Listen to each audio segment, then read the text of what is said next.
అత్తయ్య గారు ఎక్కడికి వెళ్ళుంటారు? అలిగారా?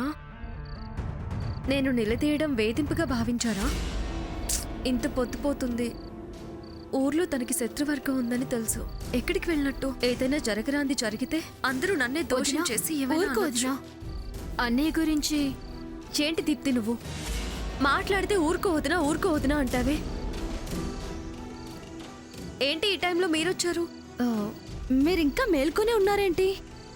బావ ఇంటికి రాలేదని టెన్షన్ పడుతున్నారు. చిన్నపిల్లాడా? తెలియనూరా? ఏం జరుగుతుందో ఏంటో.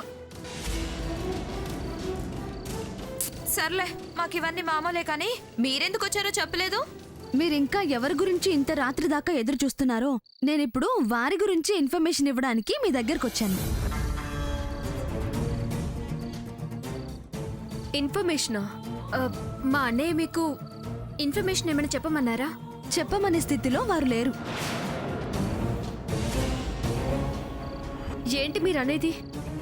వారు రాజవంశానికి చెందినవారని మర్చిపోయి, స్థాయి మర్చిపోయి, గౌరవ మర్యాదల గురించి వదిలేసి ఊరవతల మందు కొడుతున్నారు.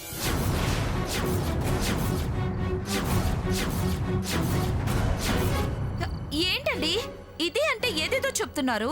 నాలా నలుగురు చూసి పరువు పోగొట్టుకోకముందే వెళ్ళి ఇంటికి తీసుకొచ్చుకోవడం మంచిది. అన్నయ్య మందు తాగుతున్నాడా? అదే కదా చెప్తుంది. మళ్ళీ తాగుతున్నాడా అంటావే? ఎక్కడో కాస్త చెప్తావా? శివాలయం అవతల మామిడి తోట దగ్గరలో. దీప్తి పదండి వెళ్దాం.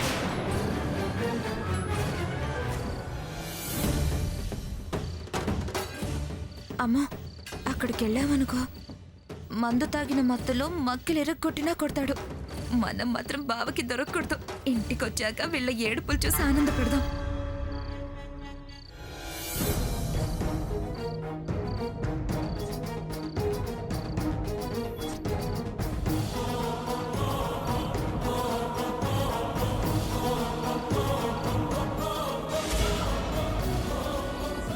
థ్యాంక్స్.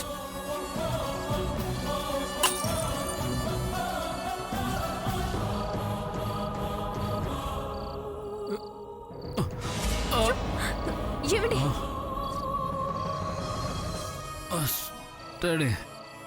అయ్యో, ఏంటండి ఇది? ఇలా తాగడం ఏంటి? ఇప్పుడు తాగాల్సినంత అవసరం ఏమొచ్చింది? పదండి ఇంటికి వెళ్దాం. ధరణి, నేనే తప్పు చేయలేదు. నన్ను అనుమానించటం, అవమానించటం, ప్రశ్నలేయటం మానే. అన్నీ ఇంటికి వెళ్ళాక మాట్లాడుకుందాం. ముందు మీరు పదండి. ధరణి, ఆ పార్వతమ్మ నన్ను అపార్థం చేసుకుంది. వాళ్ళకి మాకు పూర్వం నుంచి తగాదాలు ఉన్నాయి. అన్నయ్య, అందుకే ఆవిడ నన్ను తప్పుబట్టి అలా మాట్లాడుతుంది. ఇప్పుడు అవన్నీ ఎందుకు అన్నయ్య? ముందు ఇంటికి వెళ్దాం పదా. ఆవిడ మాటలు నువ్వు పట్టించుకోగా ధరణి? సరే, పట్టించుకోను. నన్ను ప్రశ్నించోగా? ప్రశ్నించను. అనుమానించోగా? అనుమానించను. అవమానించను. మౌనంగా భరిస్తాను. రాయిలా బ్రతుకుతాను. ధరణి, ముందింటికి పదండి. అసలు దీప్తి పట్టుకు తీసుకెళ్దాం. అది కాదు ధరణి. మీరు రండి. రా అన్నయ్య. ఆ పార్వతి. రండి, పదండి. ధరణి,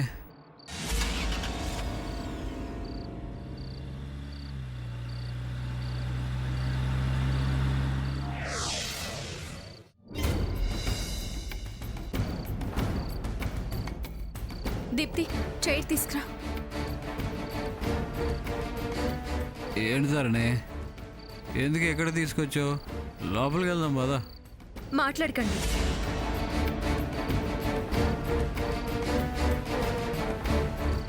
కూర్చోండి. కూర్చో అన్నయ్య. ఏంటి ధరణి, ఎందుకు కూర్చోబెడుతున్నావు? ముందు మీరు కూర్చోండి.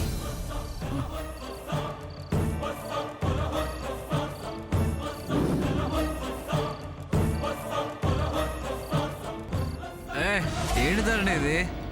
మాట్లాడకండి. తాగింది దిగడానికి, మామూలు స్థితిలోకి రావడానికి. పరువు తక్కువ పనులు చేస్తారా? ఊరు మాది, వాడ మాది, మా పూర్వీకులు రాజులు అంటూ ఇలా ఎలా చేయగలిగారు?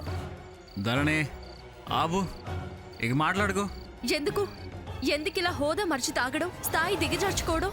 దిగిపోయిందారని మత్తు దిగిపోయింది ఇక ఆబు అది కాదండి. ఆబా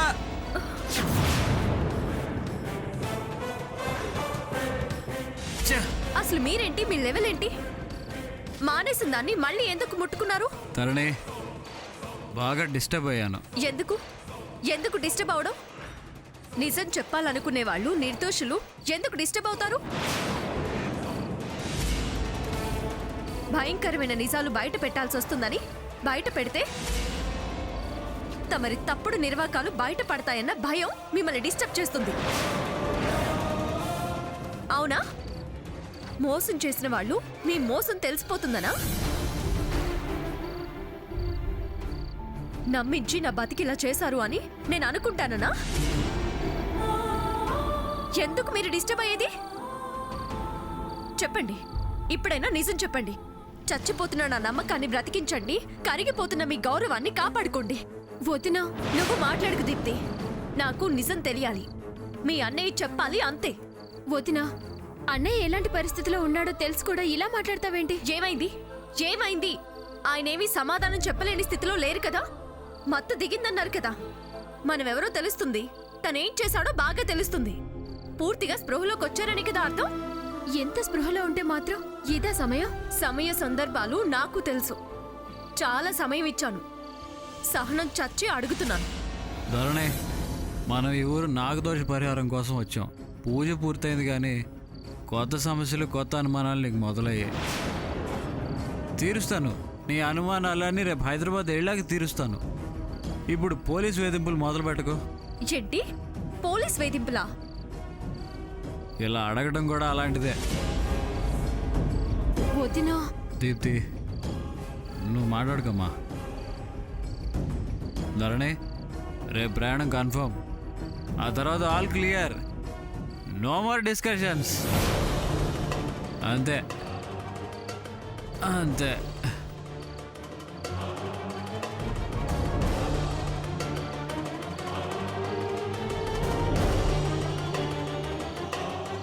చెప్పరు, ఎప్పటికీ చెప్పరు. నాకు ఈ కర్మ అంతే. ఈ దుఃఖం తప్పదు. వదినా, పొండి, అందరూ ఒకటే. మీ మీద నమ్మకాలు చచ్చిపోతున్నాయి. ఛ!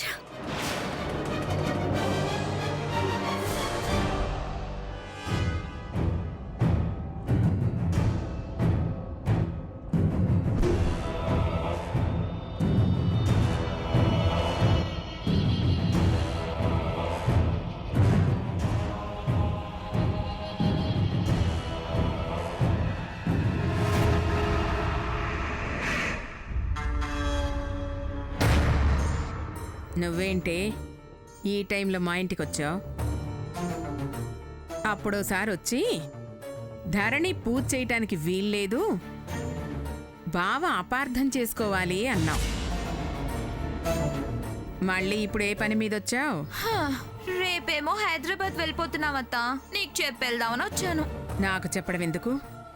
నేను రమ్మంటే వచ్చావా చెప్పెళ్ళడానికి? నా ప్రయాణంతో పాటు నీ చెవిలో మరో విషయం వేసెళ్దామని. ఏంటి అది? నువ్వు భవిష్యను బాగా ఇష్టపడుతున్నావు కదా. ఈ 2 రోజుల్లోనే చాలా ప్రేమ పెంచుకున్నావు కదా. అయితే ఆ ప్రేమ, ఆపేక్షలు రేపటి నుంచి ఎవరి మీద చూపిస్తావు? ఎవరిని మనవరాలనుకుంటావు? ఎవరితో ఆటలాడుకుంటావు? ఎవరికి గోరు ముద్దలు తినిపిస్తావు? ఎవరికి కథలు చెప్తావు?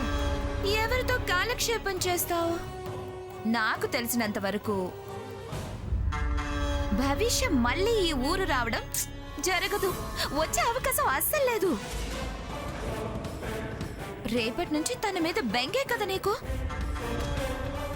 తలుచుకొని బాధపడ్డవే కదా. అందుకే నీ మీద జాలేసి చెప్పెళ్దామని వచ్చా. నువ్వు చెప్పెళితే నాకేమీ బాధ ఉండదనా? ఆ బాధలన్నిటి నుంచి బయటపడే మార్గం ఉంది. భవిష్య ప్రేమ పొందే అవకాశం ఉందని చెప్పెళ్దామని వచ్చాను. వద్దంటే వెళ్ళిపోతానులే. వేరే వేషాలేకో.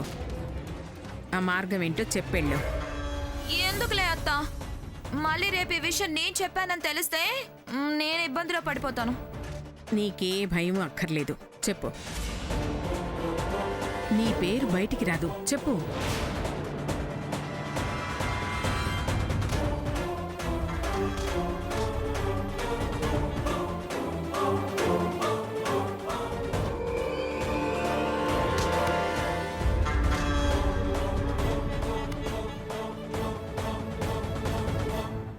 మంచి సలహా ఇచ్చావే. నేను ఆలోచించి నిర్ణయం తీసుకుంటాను. మంచి సలహాని మళ్ళీ ఆలోచిస్తానంటావే? అలాగేనే.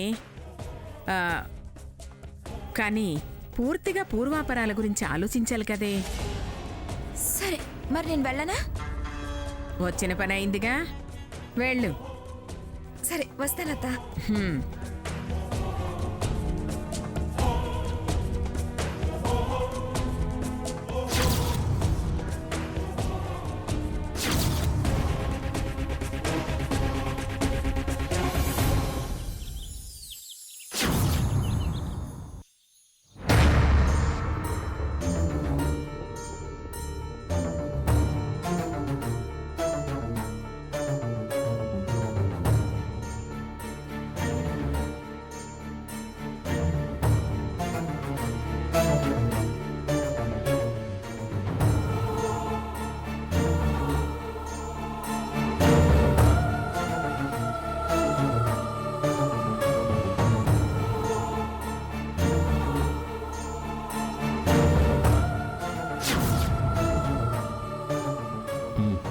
దండాలయ్యా. వెళ్ళొస్తాం. మంచిదయ్యా.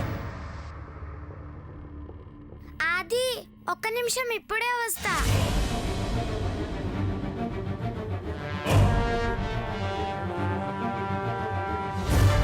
ఆవిడ గారికి చెప్పొస్తుందేమో.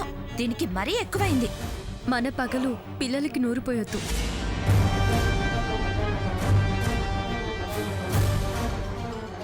నానమ్మ, నేను హైదరాబాద్ వెళ్ళొస్తానే. నా మీద ఎంత ప్రేమరా నీకు. చెప్పెళ్ళడానికి వచ్చావా నా బంగారు కొండ. మ్.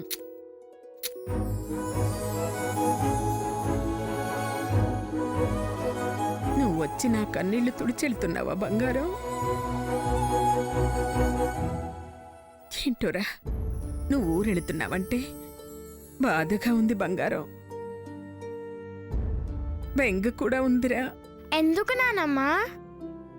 మళ్ళీ ఎప్పుడైనా వస్తానులే. నేను బతుకుండగానే జరుగుతుందో లేదో. అలా అనకు నానమ్మ, నీకోసమైనా నేను వస్తానుగా.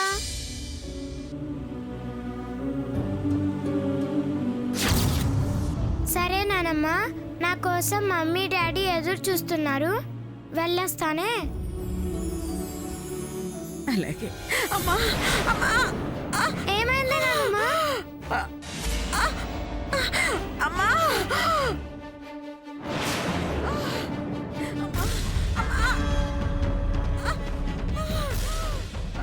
ఏమై ఉంటుంది? పెద్దవాడికి గుండెపోటు వచ్చినట్టుందమ్మా. అయ్యో అలాగా, వెళ్ళి డాక్టర్ని తీసుకురాపో. మమ్మీ, నానమ్మ పడిపోయింది. దీప్తి, త్వరగా రా మమ్మీ. నానమ్మ లే నానమ్మ. మమ్మీ,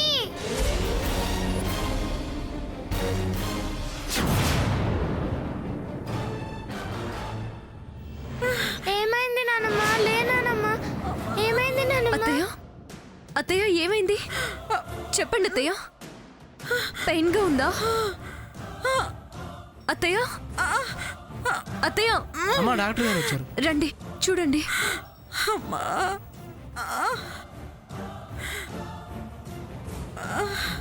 వీరిని కొంచెం లోపలికి తీసుకురండి.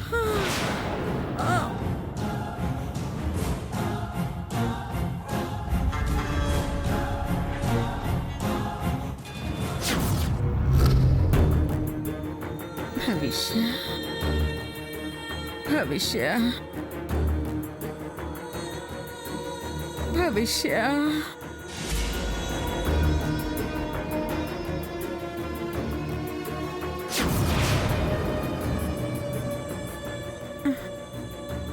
నా చిట్టి తల్లి భవిష్య, నా బంగారు. చూడండి, మీరిలా ఎమోషనల్ అవ్వకూడదు. ఎంత ప్రశాంతంగా ఉంటే అంత త్వరగా రికవరీ అవుతారు. మందులన్నీ క్రమం తప్పకుండా వాడాలి. నాకే మందులు పనిచేయవు. నా భవిష్యం చూస్తే ఏ రోగం ఉండదు నాకు. భవిష్య ఎవరు? నా మనవరాలు. మనవరాలా? ఎక్కడుంటుంది? ఎక్కడ ఏంటి? నా ఇంటి ఎదురుగానే ఉంటుంది.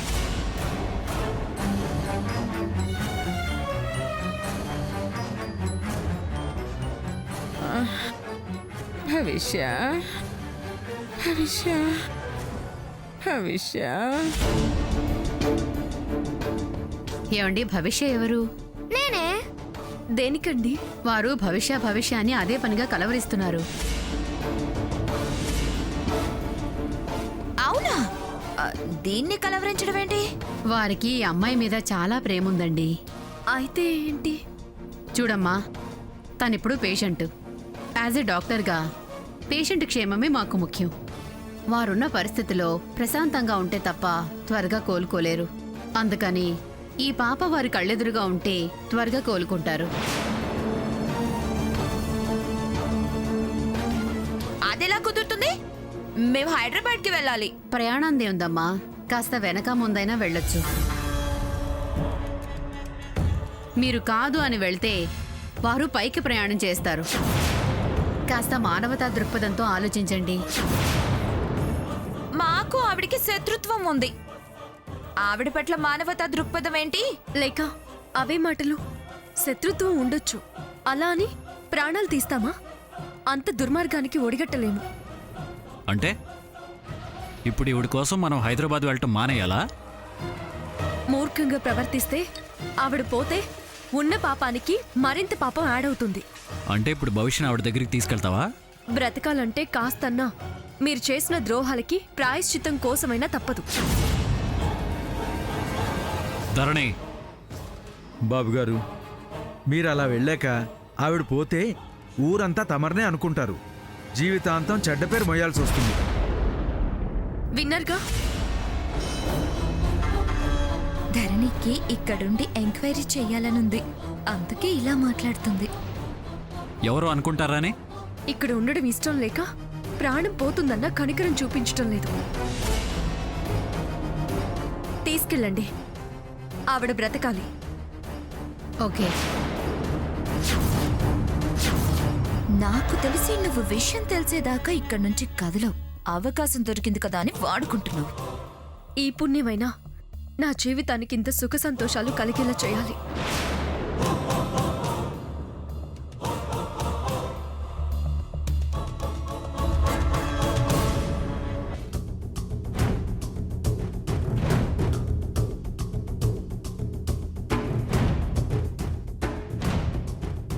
ఏంటి ధరణి ఇది? మనం హైదరాబాద్ వెళ్ళాలని డిసైడ్ అయ్యాం కదా. నువ్వెందుకు ఆవిడ కోసం వాయిదా పడేలా చేసావు? ఏం చేసినా ఆవిడ మంచి అందం. చూడండి, ఆవిడ మంచి కోసమో మెప్పు కోసమో నేను ఆగలేదు. అయినా కారణాలన్నీ బయటే చెప్పాను. మళ్ళీ ఎందుకు నా మీద విరుచుకుపడుతున్నారు? ఆవిడ మీద కోపమా? ఈ ఊళ్ళో ఉండడం ఇష్టం లేకనా? చూడండి, శత్రువైన చావు బతుకుల్లో ఉన్నప్పుడు చూసి చూడనట్టు వదిలేసి వెళితే హత్య చేసిన వాళ్ళతో సమానమవుతాము. ఇంకా నయ్యం, హత్యానేరం కింద అరెస్ట్ చేస్తారు అనలేదు. ఎందుకిలా మారిపోయారు? ఎందుకిలా మాట్లాడుతున్నారు మీరు? నేనేం మారలేదు. మీ పరిచయం నాకు కొత్త కాదు, మీ తత్వం తెలియంది కాదు. కష్టాల్లో ఉన్నవాళ్ల మీద దయ, బాధల్లో ఉన్న వాళ్ళకి సహాయం చేసేవారు ప్రాణాలు నిలబెట్టాలని చూసే గుణం. దానికి మా అమ్మ ఆపరేషనే సాక్ష్యం.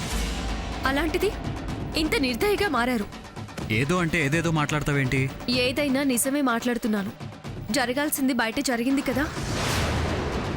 అసలు మళ్ళీ ఆ టాపిక్ ఎందుకు తెస్తున్నారు? ఆవిడ కోలుకునేదాకా మనం హైదరాబాద్ వెళ్ళడం లేదు. ఇది నా నిర్ణయం. ఇందులో ఎలాంటి మార్పు లేదు.